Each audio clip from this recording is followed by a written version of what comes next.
Tibay ng loob, tibay tanduay. Ituloy ang kasiyahan sa loob ng bahay with Tanduay Rum. Drink responsibly. Ayos na ang rayuma ko. Sa Rayuma, mas magaling ang Escalan. Tanggal ang sakit pati maga, kaya mas masaya. Try nyo na! Mas magaling gamot na to.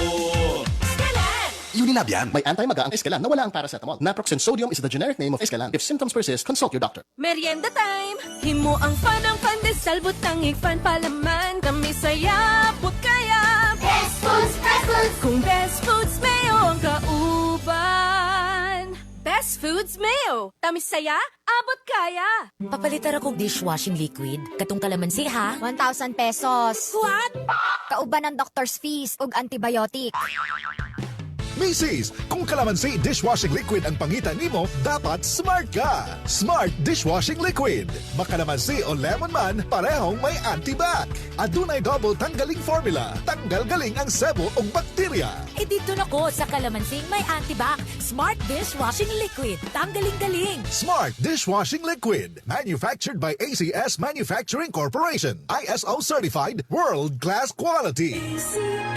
Isip mangingisda na napalawod na ko para sa akong pamilya. Dapat aptik yun manginabuhi. Mao ang akong tambal kanang aptik makayo. Rexidol Forte. Aptik banat sa bugat, lapan sa ulo, mamaon o hilanat. Rexidol Forte. Unilab yan. Paracetamol caffeine is the generic name of Rexidol Forte. If symptoms persist, consult your doctor. Asa mas practical? Joy dishwashing liquid o ordinaryong paste? Sa paste? Daghang pahid, daghang kuskus pahid, kuskus pahid, kuskus sa oras kahago si kaayo. Ang Joy dishwashing liquid, sulit kaayo. Tungod kay... Usa ka purong tulok sa Joy, kabula, kabula, kabula sa Joy, kabula, kabula, kabula sa Joy. Joy, sulit kaayo. Usa ka purong tulok sa Joy, kabula, kabula, kabula sa Joy, kabula, kabula, kabula sa Joy. Joy, sulit kaayo. Purong patak, bisan katutak. For hygienic dishwashing, mag-Joy. Also available, Joy Antibac. Isa, dalawa, tatlo. Sinong mananalo? 4, 5, 6. I-fix na nga natin. Vicks Vaporub, nagbibigay ginhawa mula sa 6 na simptomas ng sipon. Mabuti ng pakiramdam. Vicks Vaporub. Ginhawa sa 6 na sintomas ng ubo at sipon. Ang Biogesic, maayo gyud di lang hilanat apilsad sa sakit sa ulo. Kasaligan ng kamaayo o pag-alaga. Kay kung isog na tambal, basin makadaot. Maayo gyud ang alagang Biogesic. Ingat! Unilab yan. Paracetamol is the generic name of Biogesic. If symptoms persist, consult your doctor. Bay, tabangig protekta ang imong panglawas batok sa sakit. Pag MaxFit na ay vitamin C, zinc, ginseng at royal jelly. Istorya sa Facebook sa MaxFit. Unilab yan. Multivitamins, minerals, ginseng, and royal jelly is the generic name of MaxFit. If symptoms persist, consult your doctor. 24 hours of germ protection. Shield Bad Soap. Shield Bad Soap. 24 hours of germ protection. Shield Bad Soap. Shield Bad Soap. Protektahan ang kalusugan ng pamilya. Mag-Shield Bath Soap regularly. Kills 99.9% ng germs at recommended pa ng Philippine Nurses Association. Shield Bad Soap. Shield Bad Soap. Shield. Galit sa sakit, may malasakit. Shield Bath Soap. Manufactured by ACS Manufacturing Corporation. ISO certified. World-class quality. Mare, karong panahon na, dapat luwas ta sa peligro pirmi. Limpyo diri, limpyo didto. Para 99.9% sigurado. Unya, ang inyong sanina nagkilaban sa Brand X. Sigurado kang limpyo? Pero naay baho, tagaw na. Oh, seryoso? Oo, ang sanina nga wala na naman og maayo kay naay mga mancha nga dili makita nga tubuan og mga kagaw. Don't worry, Ariel, endorsed by Philippine Society for Microbiology, removes stains and 99.9% of germs. Wow! Di Ariel na ko! Goodbye to 99.9% of germs. Ariel. Germ removal is tested on one representative germ, K. pneumoniae, on cotton versus leading detergent. Merienda time! Himo ang fan ng pandesal, butang ikfan palaman. Kami saya, put kaya. Best Foods, Best Foods! Kung Best Foods Mayo ang kauban. Best Foods Mayo. Tamis saya, abot kaya. Ang Biogesic, maayo gyud di lang hilanat apilsad sa sakit sa ulo. Kasaligan ng kamaayo o pag-alaga. Kay kung isog na tambal, basin makadaot. Maayo gyud ang alagang Biogesic. Ingat! Unilab yan. Paracetamol is the generic name of Biogesic. If symptoms persist, consult your doctor. Pagmura, pakalawlaw agad. Pakagastos dagdag. Pero, Sa Pampers Pants mas sulit. Less lawlaw kaya less palit. Sa Pampers Pants mas sulit. Less lawlaw kaya less palit. Free wet versus cheaper diapers, large size, SRP per pad. Bali na sa Pampers Pants. A public service announcement from Safeguard. Hand washing is a first line of defense against the spread of all viruses. Especially in these times, don't forget to wash hands frequently with soap and water to keep you and your family protected. Wash hands, stay safe. Wash hands, stay safe, Safeguard. Pagilabhan sa Pride Bar Blue, ang puting sinina mahimong Mas puti ito, mas puti ito, mas puti ito. sa Pride Bar Blue, pwedeng dili na ko magtina, anyel o bleach. Kay ang Pride Bar Blue, dunay power whitener nga sagumsum sa matag hibla, mao nga sinina, kisla puti ug humok pa sa kamot. Mas puti ito, mas puti ito, mas puti ito. Pride Bar Blue with power whitener. Dili lang puti, kisla puti. Pride Bar, manufactured by ACS Manufacturing Corporation. ISO certified, world-class quality. ACS. Ito ang DXDR 981 sa Dipolog City. Basta balita at serbisyo publiko. Tatak RMN.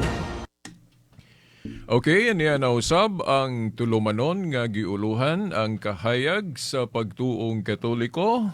Uban gihapon ni ining ubos ninyong alagad sa maong tulumanon, Silbert Donduyano Sr. alias Veritas. Okay, sa gihapon no, ang makauban nato din sa estasyon, ang atong mga kasamang radyoman sa technical side, si kasamang radyoman Daddy Luod o gusab si kasamang radyoman Tax Ilumba.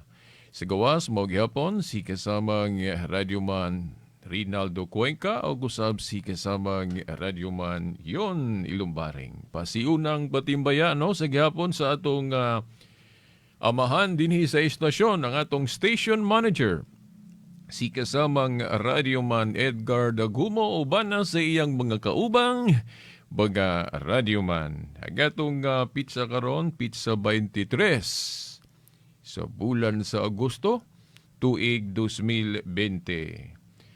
Okay no, sa miaging Domingo, naputol gihapon ta, wata kapadayon tungod kay na brown out man, no? Wala man ang atong kuryente. So, mao nang wata kapadayon. O karon damo padayon. O hinaot nga dili ta mapagnga, no? Kay basig mapalungan na po taron. Kay murag kining mga orasa gyud kung dunay mga clearing, kung dunay mga ayuhon ang atong saniko, kasagaran diri gyud makuha ning orasa. Pero sige lang, no? Naglaom lang ta nga karon di ta mapalungan para nga magkapadayon ta, no? Sa atong tema, no? Napata diri sa kining pagtuki, no? Unsaon nato pag usa gyud, no?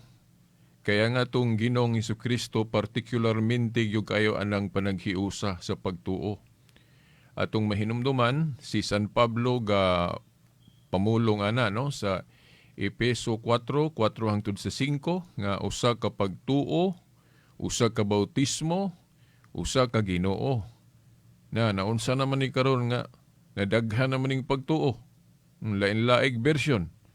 Dili po ta kaingon nga parihas ra. Kay naabagoy parihas miyong ka nga naay magtudlo nga dili Dios si Kristo. Then kita nagtuo pod. Then naay magtudlo nga kinahanglan yun obligado gihapon ta atong Jewish Sabbath nga Saturday. Obligado gihapon ta pagsunod atong kosher law. Tulumanon mahitungod sa kalanon. Dili man na magparihas. Dili ta kaingon nga kumo Ginoo ra gihapon ang gitudlo, mayon kag parihas ra na.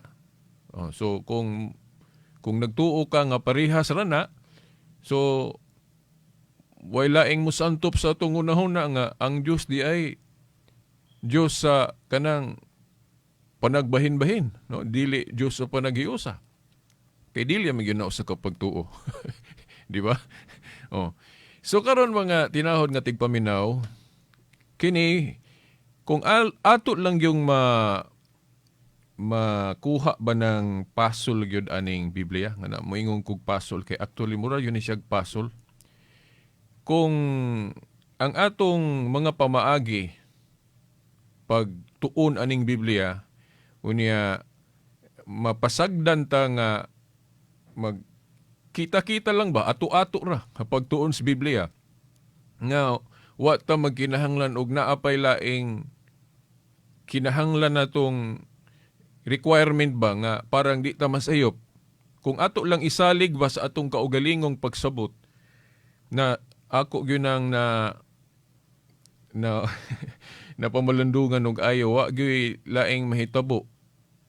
Wa gyud laing mahitabo kung ang atong pamaagi sa pagtuon sa Biblia kanang gitawag og private interpretation mabahin gyud ta kay dili man gyud magparehas ang totality, ang kinatibuk-an sa atong pagsabot sa Biblia. Na giunsa man gyud ni Kristo gyud pagtukod ang iglesia nga kung masunod lang gyud unta nato dili kita mabahin.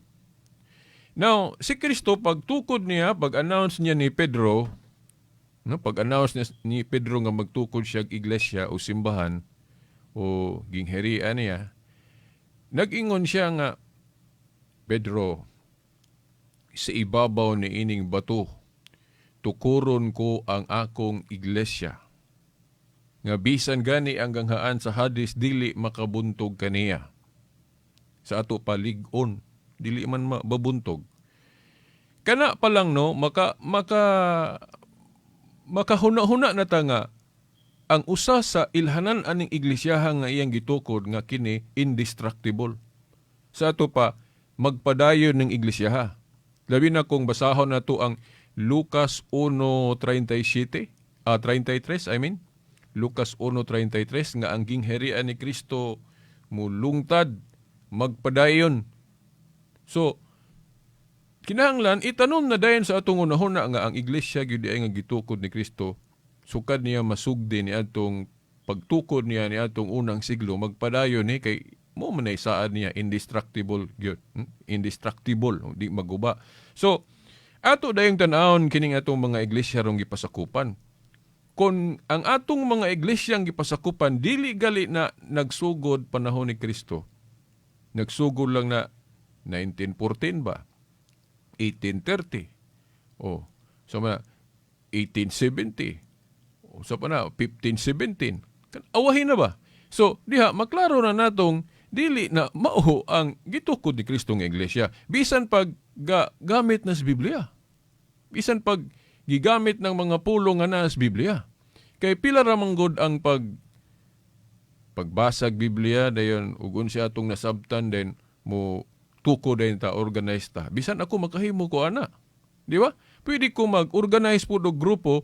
Unya, ang akong pilion nga descriptive o ngalan, siguraduhon ako, parang naimutuon ako, kanang naas Biblia, pananglit akong kutloon ng giingon dia sa Biblia, no? Akong awato ng mga iglesia ni Kristo ba? Nga ilang gikutlo ng Roma 16:16 nga mga iglesia ni Kristo.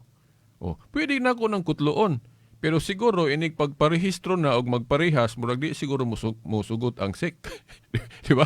Kung magparehas ang ngalan, kinahanglan dun na kay identity. Mo bitaw nakabantay mo ang uban nga. Ang uban mayngog Church of Christ, butangan nila sumpay para nga malahi pod sa uban. Pero butangan nila Church of Christ. Kana pong Church of God na ay gadadaan na ay Church of God Seventh Day, na ay Church of God International, Worldwide Church of God. Parehas nang agadala nga Church of God, pero gibutangan lag identity para malahi, para ayha na dayon musugot na dayon ang sik inig parehistro. Kay kinahanglan doon na kay identity sa imong kaugalingong grupo. Nga dili mo parehas sa ubang grupo. Di ba? So ingon na, sayon rak ay na, no? Bisan ako makahimo na. Pero timan ana to nga ang iglesia nga gitukod ni Kristo dili ngalan. Di ba? Mayon kitag iglesia nga gitukod ni Kristo pundok na, grupo man na. Sa ato pa, ang iglesia nga gitukod ni Kristo bisan pag dili nimo na siya hinganlan, kung si Kristo mo'y gatukod ana, iglesia gyud na ni Kristo. Di ba?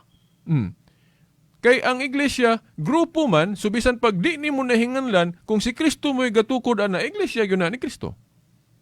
Na kining Katoliko, giunsa man nato pagsiguro nga, bisan pag dili ni mo siya hinganlan ba og iglesia ni Kristo, bisag dili ni mo siya hinganlan og iglesia sa Dios, lahi nga description imong ihatag.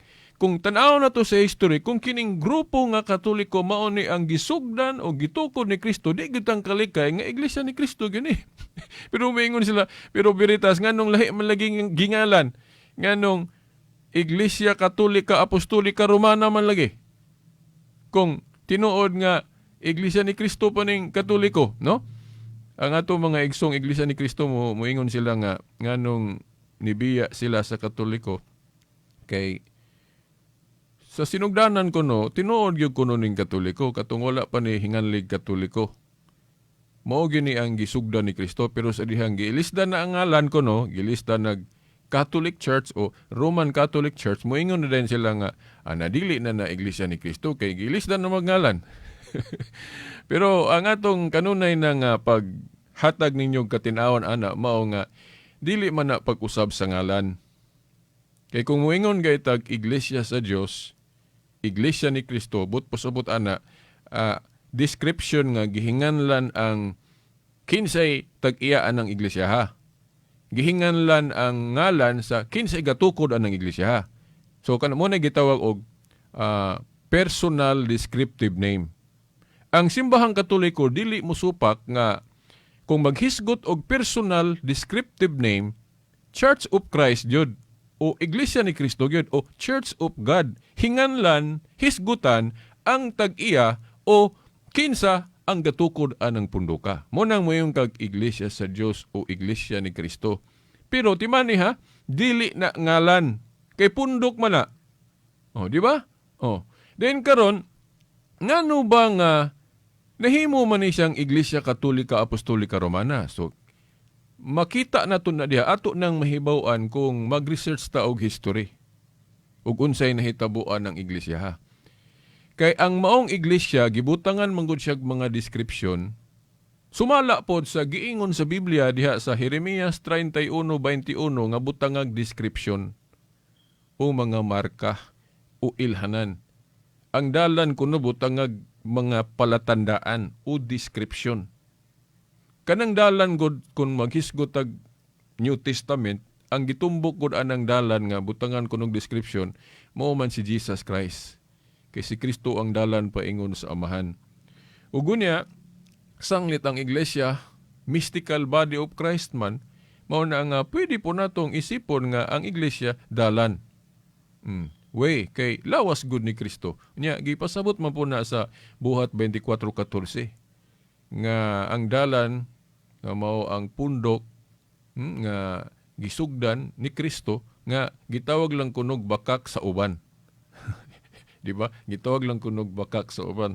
Oh, unya timan anato nga butangag description, butangag ilhanan. Ang purpose anang butangag description para mailhan nato unsay tinuod nga iglesia sa Dios o iglesia ni Kristo. Parehas ba anang kwarta?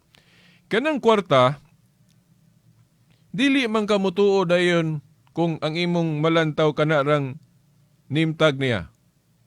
Pananglit no, 1,000 peso bill o 500 peso bill.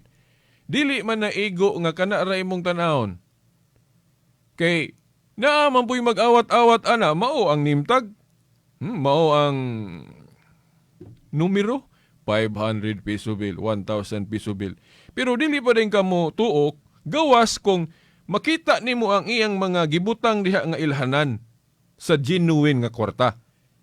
Kay bisag usa ka description o ilhanan nga dili nimo makita ana, makaingon man din ka nga piki na kay ang usa ka ilhanan sa matud nga kwarta kinahanglan naa ni ug wala na sa tuba fake bisan pag insakto ang ngalan. Di ba? Mao po na ang iglesia ni Kristo o iglesia sa Dios gibutangan magunag description sa mga authorized persons. Parehas ba anang kanalangin atong kwarta, dili mapud bisan kinsa makabutang og description. Ang makabutang og description o ilhanan ang central bank ra kay ang central bank ra may authorized nga mohimo og kwarta. Di ba? Na karon sa iglesia pod nga gitukod ni Kristo, kinsa man ang mga authorized mobutang og description. So klaro man kay na sa Biblia, ang gitagaan ni Kristo og authority ug unsay buhaton diha sa iglesia, so pagdumala sa iglesia, no? Ang yang iglesia ra pod nga gitukod nga una ang mga apostoles. Sa Mateo 18:18 klaro kay na katong giingnan ni Kristo ang iyang iglesia nga pinanguluhan sa mga apostoles, ang inyong idili diri sa yuta, idili nako sa langit, ang inyong itugot. Oh. So tan-awon din nato, mga una daing gitagaan ni Kristo og authority ang mga apostoles. Nakaron unsaon man nato pagsuta pod sa dihang wala na ang mga apostoles, kinsa man po'y napuli sa ilang katungdanan, ingon nga authorized persons diya sa iglesia. Na history will show us nga mao ning mga Catholic bishops kay ang ordinasyon sa ato mga obispo gikan man gyud sa mga apostoles. So ang mga obispo ang adunay authority sa paghatag o pagbutang og mga description. Anang giingon sa Jeremias 31:21 nga butangag mga description o mga ilhanan ang dalan. Di ba ang dalan mao man si Kristo? Nya, ang iyang iglesia pod lawas niya. Di ba?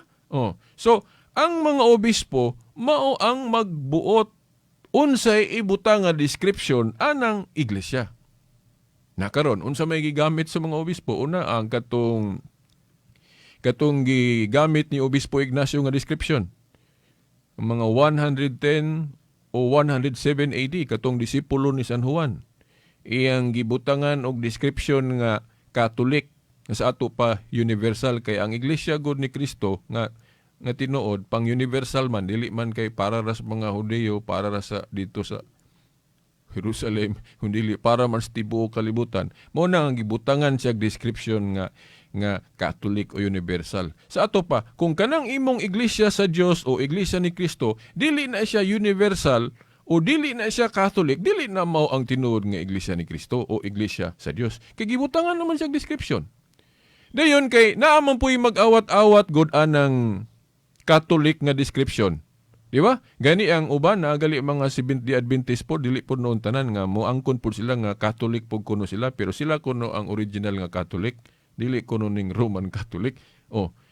Nakaron ang mga obispo sa dihang moingon sila nga, giawat man po ng description na to nga universal, kay naaman po moangkon nga Catholic po kuno sila. Mao na nga, para masulbad na nga mabuhatan yun og identity ang tinuod nga iglesia, gipun-an na po laing description nga apostolic. Niadtong Council of Nicaea, 325 AD. So kay gibutangan naman po siya description nga apostolic sa ato pa, tanawon din nato ang iglesia nga, ang kanang iglesia nagdaman sa nga ni Kristo. Naapod sa Biblia ng description. Oh. Naaba na siya marka o description nga apostolic. Oh. Kay gibutangan naman siya apostolic nga description. So, ug wala sa to pa, fake na. Dili na tinuod nga iglesia ni Kristo kay wala may marka nga apostolic. Parehas lagian ng kwarta. Kung wala bisag usa ka description nga gihatag sa Central Bank nga gibutang ana, kung wala na, fake yun na imong kwarta. So karon kay naa naman siya description nga Catholic, naa naman siya description nga apostolic, ang uban po ron kay mag-awat-awat man po na nampoy grupo ron nga ila pong ang kunon nga apostolic po kuno sila. So mao na nga kay naa man po'y mag-angkon nga Catholic po kuno sila, apostolic po kuno sila. Mao na nga ni adtong Council of Trent 1545 gipun-an na po description nga Roman. Pagpasabot nga ang sentro sa iglesia dili na Jerusalem kay naa naman sa Roma, nga ang matuod nga iglesia mao kadtong ang sentro na sa Roma. Mo nang ibutangan siya Roman. By the way, nganong na Roman man ang nahimong sentro sa iglesia karon, dili na Jerusalem. Naa man na sa Biblia, no?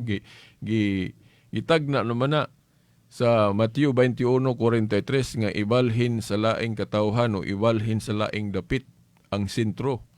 Si Kristo mo'y namulong ana kay dito sa Jerusalem wala kay siya mahimuot kay daghang mga Hudiyo nga kadugo unta niya, parehas niya grasa, pero dili mo dawat niya.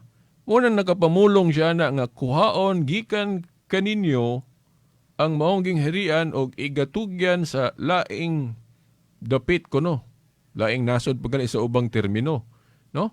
So ug unsa man ang lugar kuno na sa mga hintil na sa buhat 22-21. Dayon sa buhat 2:39 layo na nga dapit but pasabot layo sa Jerusalem. Dayon giklaro ni Kristo og unsa gyud ang dapita. Mao ang Roma nasa buhat 23:11. Sa tanang mga dapit nga naabtan sa iglesia, only Rome giparalel sa Jerusalem diin didto nagsugod ang iglesia, di ba? Basahan ninyo ng Buhat 23:11 nga ang giingnan ni Kristo si Pablo nga Pablo maingon nga nagpamatuod ka kanako sa Jerusalem pagpamatuod sa Roma. So Roma ang gipasabot sa atong Ginoong Hesukristo. Nya karon kay natuman magyuna sa Roma, no? Nga dito sa Roma 1:6 ngadto sa 8 gi tagna po diha nga ang pagtuo nga Kristohanon nga naabot sa Roma mo lukop kuno sa tibuok kalibutan. Nilukop gani prophetic na siya, gi-describe siya nga mulukop ang pagtuo nga gikan sa Roma sa tibuok kalibutan. So wa man goy laing pundok nga makaangkon nga gikan sa Jerusalem naabot sa Roma og mi tuyok sa tibuok kalibutan, naabot pa dito sa Espanya. Okay, naabot man po si Pablo sa Espanya. Wa may laing grupo ang makaangkon ana nga gikan sa Jerusalem naabot sa Roma unya kay Roma naman ang sentro, mao nang gibutangan na po siya description nga Roman. So mao na nga niadtong First Vatican Council 1870 gi-asimbol ng mga description. Gi-asimbol Iglesia Katolika Apostolika Romana. But pasabot ang tinuod nga Iglesia ni Kristo o Iglesia sa Dios naa na siya mga description kay gibutangan naman siya description. Ang pagkakumplito ana katong pag-asimbol ana niadtong First Vatican Council 1870, di ba? Katong Iglesia Katolika Apostolika Romana. Unya dili man na kay buot-buot na sa mga obispo nga wala igibasihan ng mga obispo ana kay mo magunay giingon sa Biblia nga butangag mga description ng dalan. Jeremias 31:21. Kanus aman ang kompleto nga pagkatuman ana, pagkatibuok ana. Niadtong Council of First Vatican Council 1870. Na tingali mo tuo mo ngano mo tuo man taan ng council. Tama. Biblical ra ba nang mutuo ta og council? Ang unang council timan anato nga atong gituhuan katong Council of Jerusalem. Di ba? Nasa Book of Acts. Unya ang council sa Kristyanismo dili ra ba kay katulang Jerusalem? Kay nganong nakahimo og council ang mga apostoles kay naa sila authority kay gitagaan sila ni Kristo. Unya the question is kung wala na ang mga apostoles kinsa may makapanunod anang ilang authority sa pagdili og pagtugot. Di ba? Katong authority nila sa pagdili og pagtugot, gihatag man na ni Kristo sa iglesia. Sa mga namuno diha sa iglesia, mga apostoles, Mateo 18:18. Mautong valid to nituo ta sa Council of Jerusalem because of authority nga gihatag ni Kristo nila. Mao nang mutuo ta sa Council of Jerusalem ang pangutana. Sa dihang wala ng mga apostoles, kinsa lagi ang nakasunod sa ilang authority? Kanang authority nila sa pagdili og pagtugot. Na mao lagi na mga obispong Katoliko. So naa sa mga obispong Katoliko kanang gahom nga maghimo og council. Na katugaling council sa Katoliko sa Efeso sa Hippo 393 AD o Carthage 397 AD sa dihang gi-decide sa mga obispo pila ang New Testament, no? Apil manggali po tong Old Testament. Na nituo manggali ta ato bisan mga iglesia ni Kristo ni Manalo, mga Adventist o uban pa nituo manggali sila atong Council of Hippo o Carthage nga mga obispong Katoliko man nga council ilang gideklara dito pila ka basahon ang New Testament apil na po tong Old. Di ba? Bisag di lang sa nato i-apil tong Old kay naay controversial ya kay naa may dili gidawat sa mga protestante nga ihap katong apokripa, gitawag nilag apokripa nga deuterocanonical sa pagtawag o termino nga Katoliko, pero ang New Testament niuyon sila. No, bisan mga dili Katoliko niuyon atong konsilyo sa mga obispo nga nagdeklara nga 27 books lang ang New Testament. Sumutoy usa ka example nga nganong nituo ta atong konsilyo tungod sa authority. Pero ang nakadaot lang aning uban natong mga igsoon, ila lang pili-pilion ang desisyon sa council. Unya kay katong First Vatican Council man to sa iglesia. Unya dili wala man gyud gikuha ni Kristo ng gahuma sa iglesia. Di ba? Sa paghatag niya ana sa iglesia nga, bisag unsa inyong idili diri sa yuta, idili na ko sa langit, ang inyong itugot, idili og itugot usab sa langit. Sumaw na nga valid tong First Vatican Council nga gabutang og description sa iglesia, mao na nga kinahanglan mutuo ta nga ang mga ilhanan sa iglesia mao na Iglesia Katolika Apostolika Romana. Dayon lain pa ato ning tukion pag-ayo sa sunod Domingo nga sa iglesia nga gitukod ni Kristo kinsa man ang iyang gipili nga mahimong representative niya. But pasabot representative niya nga mangulo. Kay atong mga pundok ro na agay na mangulo, di ba? Kanang nasa Davao si Apollo Kibuloy o siya may nangulo ana iyang grupo. Oh. Then sa piniling nasod ato mga igsuon nga ang mga amigo nato na sila ilang gipili si Tatay Paulino Agapay. Oh. Sa Adventist ang ilang yung prime mover si Ellen White usa ka babae. Oh. Pero sa dihang si Kristo mukayab na sa langit, no? Kay musaka na siya, kinsa may iyang gipili? O kinsa mang upisa na ha, o unsa man nga katungdanan ang gitukod ni Kristo nga diin didto ta makighiusa. Nawa may laing gipili ni Kristo. Ang gitukod niya nga katungdanan nga mo represent niya as a universal pastor si Pedro. So kanang katungdanan ni Pedro maoy dapat nato hiusahan. No? So wa man goy laing nagsunod ana gud nga prinsipyo. Kay sa Juan 21:15-17 si Pedro mangyud ang gibilna ni Kristo anang katungdanan sa pagka-universal pastor. No, klaruha, basahan ninyo mga igsoon. Juan 21:15-17, kanang universal pastor gani, kanang mangulo, umupakaon sa tibuok katawhan ni Kristo. Na, kinsa man iyang gisugo ana, nga muhimo ana nga katungdanan, mupangsyon anang pagpakaon o pagpangulo sa katawhan ni Kristo, si Pedro biya. Unya, kadtong pagka sulti ni Kristo ni Pedro, timan naa ang ubang mga apostolis dito, kauban niya. Pero nganong si Pedro ray gisultian na to, katong ningon siya nga, Pedro, pakaan o atiman na ang akong mga karnero. Universal ang ipasabot ana kay katungdanan na ni Kristo. Si Pedro mo iyang gihimong universal pastor. No? So, wa may laing pundok ang nagtudlo ana.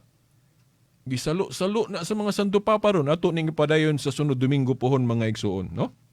Kay importante kay ini nga tema. Kay kung mabulag ta sa pagka universal pastor o kinsa nangulo karon mao nang nagkabahin-bahin ta. Nya daghan pa kitang tukionon ani mga igsuon. So hangtod sa sunod Domingo pohon sa mga oras ug istasyon. Sa ngalan sa Amahan, sa Anak, sa Espiritu Santo. Amen. Tatak RMN. Bay, tabangig protekta ang imong panglawas batok sa sakit. Pag Maxvit na ay vitamin C, zinc, ginseng at royal jelly. Istorya tas Facebook sa Maxvit. Yun nila yan. Multivitamins, minerals, ginseng, and royal jelly is the generic name of Maxvit. If symptoms persist, consult your doctor. Para sa damit na ka-bloom sa bango, subukan ang Charm Fabric Conditioner. Charm Fat Corn, bangong kumaga-bloom. Charm Fat Corn, damit ay may bango ng salibong bulaklak. Charm Fabric Conditioner with Stay Fresh Technology. Damit ay ka-bloom sa bango. Charm